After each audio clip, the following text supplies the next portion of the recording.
Hello friends! Warm and sunny October days are probably the best days of the whole year. So, of course, I'm trying to enjoy every single one of it and not miss any. That's why, as I promised myself in the last video, I just grabbed my book, my hot coffee and went for a walk in a park to read and enjoy these perfect October vibes.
And of course, no perfect fall day is complete for me without some kind of crafting or DIY. But since I don't always have time for long project, I picked up this cute little DIY kit from the store with the sweetest fabric mushrooms.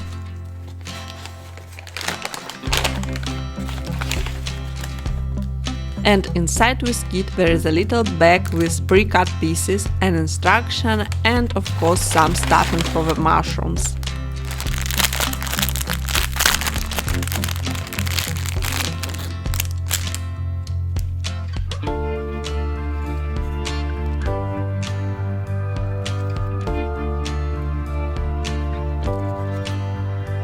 And since this kit is made for 3 mushrooms, so there are actually 3 sets of every pre-cut pieces.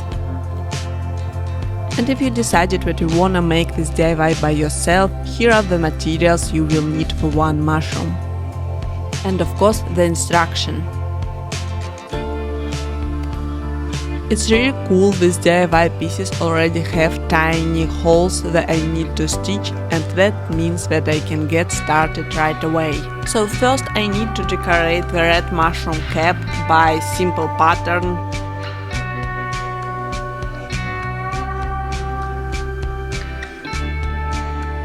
This part was easy, but the trickiest part for me was adding the little dots on the cap. At first I even tried Google how to do it in the right way, but in the end I just decided to keep it simple and stitch the thread through the same spot a few times. At first it wasn't super easy for me to understand what I need to do, but once I realized everything, I really got into the process and really enjoyed it. And after a bit of time, I ended up with 3 fully decorated red mushroom caps. Next, I had to stitch the underside of the mushroom cap. And at first I tried doing it in a way they showed in the instruction, but honestly my stitches looked so uneven and I wasn't happy with the result. So I decided to take smaller steps and use the thread as a guide to make the stitches as neat as possible.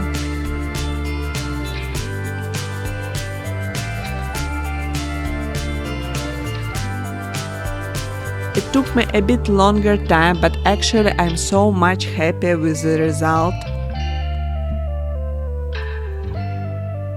And of course I had to repeat the process 3 times for all the 3 mushrooms. After that it was time to work on the mushroom stem. The stem is not a big detail, but actually I did have to figure out how to do the stitches just in a way like on the picture. So after several unsuccessful attempts I realized that I just need to wrap the thread around the needle as I saw it.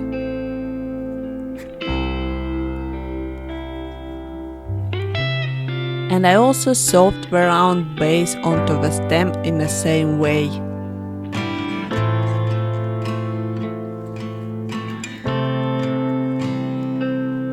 And then all that I was left to do is just to stuff it.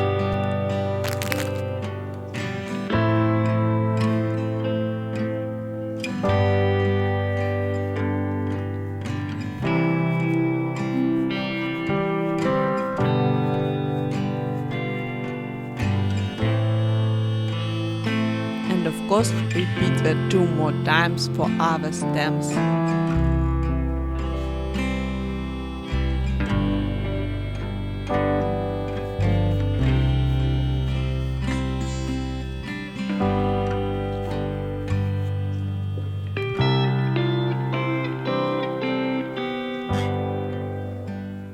So next thing that I was needed to do is just to stitch the top and the bottom of the mushroom caps together using the same stitches.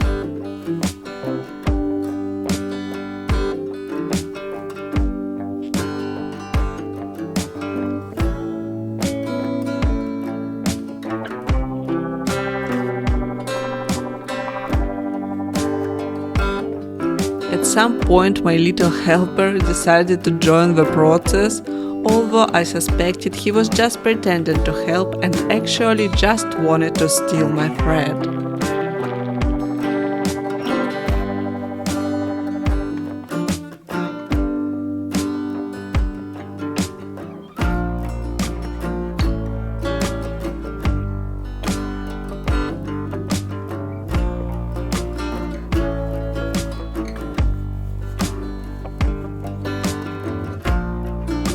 After some more work I had all the pieces ready, 3 stuffed mushroom caps and 3 stems. And all what I was left to do is actually to attach them together. The instructions suggested using hot glue, but I decided to go with just super glue because it was faster for me.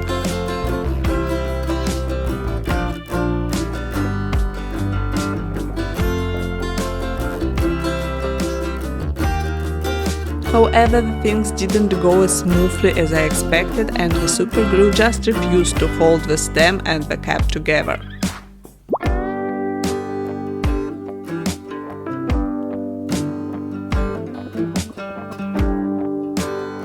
And no matter how hard I tried, the stem just kept falling off.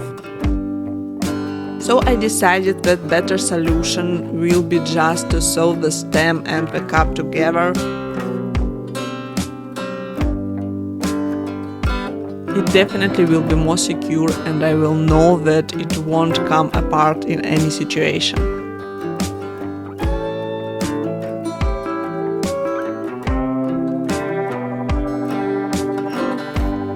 So I ended up with these 3 adorable little mushrooms.